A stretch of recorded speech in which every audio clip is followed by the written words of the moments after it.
জাফরদা আমাদের ভাঙড়, উনি হচ্ছেন ভাঙড় থানার অন্তর্গত জাফরদা। তিনি পল্টুদার কাছ থেকে মানে আমাদের বীজ ভান্ডারের কাছ থেকে বীজ নিয়েছিলেন। এটা হচ্ছেন মোটু পাতলু 110 দিনের ভ্যারাইটি। তিনি তার মুখে বলবেন যে কিভাবে করেছেন, কিভাবে সারটা দিয়েছেন। এবছর তো অতিরিক্ত বৃষ্টি, সেই জায়গায় আমি বলবো যে ফলনটা হয়েছে নগণ্য হয়েছে। আমার কোম্পানির পক্ষ থেকে বলবো এটা নগণ্য হয়েছে।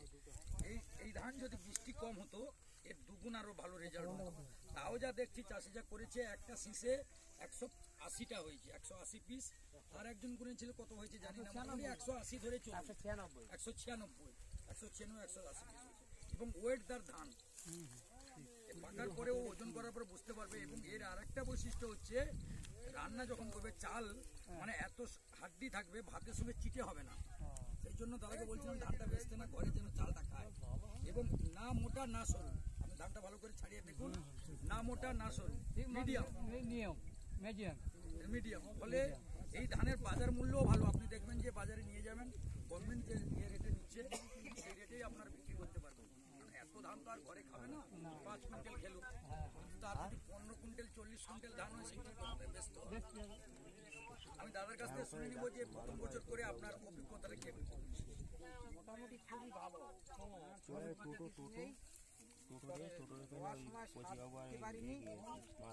অতিরিক্ত পানির চাপ আরো ভালো হতো না, এটা ভালোই বলেছেন। কিন্তু বাঁকুড়া, পুরুলিয়া এবং ঝাড়খণ্ডে ওনারা কিন্তু ডিএপি 10-26 দিয়ে, ডিএপি দেয় না, 10-26 দিয়ে কিন্তু চাষ শুরু করে। কারণ এটা শর্ট টাইম তো, তাকে সার দিয়ে দিলে গাছটা গ্রোথ নেবে এবং বেঁধে যাবে। এবং টেলার এই সার না দেওয়ার জন্য আরো টেলার হতো, ঢোকা যেত না। মানে 3 কাঠি করে 2 কাঠি করে রোপণ করলেও 30 কাঠি অবধি গাছ দাঁড়াবে সার দিলে।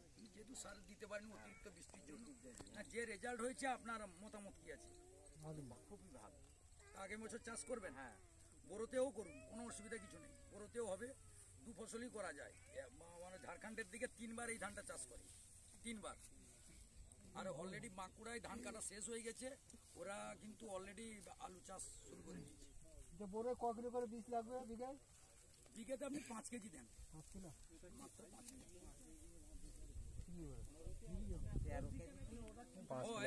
আমরা ওই দিক থেকে 5 কেজি করে ও টেলার খুব ছাড়ে। আপনি যদি ঘন দিয়ে দেন টেলারটা কম, এই হচ্ছে ব্যাপার। ছাড়বে এবং চাপান সার দিয়ে আপনারা কিন্তু চাষটা করবেন। হালকা দিতে হবে, বৃষ্টিকালেও তো সব জায়গায় আরেকটা কথা বলে নেই, আমাদের শুধু ধান ছাড়া বীজও আছে। একটা শশা বীজ আমাদের আছে, জয় গরম, সুন্দর শশা। এই ঠান্ডায় শুরু হবে, ফেব্রুয়ারি অবধি আপনারা কিন্তু চাষ করতে পারেন। তারপর আমাদের আবার গরমের শশা আছে এবং আমাদের মটর বীজও আছে, আপনি পাবেন ভাঙড়ে। অন্নপূর্ণা 10 বলে আমাদের ভ্যারাইটি আছে, 10 দানা মটর চাষ করতে পারেন। 90 দিনে 80 থেকে 85 দিনে ম্যাচুরিটি হয়ে যাবে।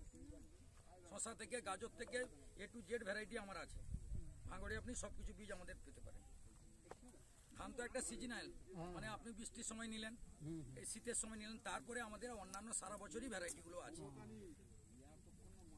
শশা, মটর, বিট, গাজর, ফুলকপি, বাঁধাকপি সব ভ্যারাইটি আমাদের। কুমড়া আছে আমাদের, খুব 3-4টা ভ্যারাইটি খুব ভালো হয়, লম্বা গোল, দুটোই ভ্যারাইটি আছে। সারা বছর চাষ করা যাবে।